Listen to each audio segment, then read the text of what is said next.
All right, moving things along. In this chapter, we will look at configuring security auditing in Windows Server 2012.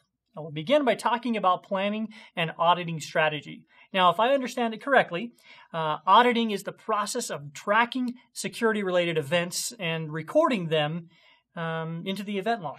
That is true. But administrators must be careful to choose the appropriate events which they would like to track in order to ensure that the information that we need is accessible. Okay. But at the same time, we don't want to be inundated with excessive entries in the log files. Right.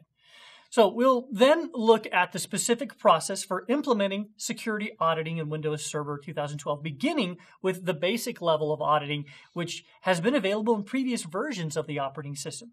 We will then look at configuring advanced audit policies, which were introduced in Windows Server 2008 and provide a much more granular method in which to audit security-related activities.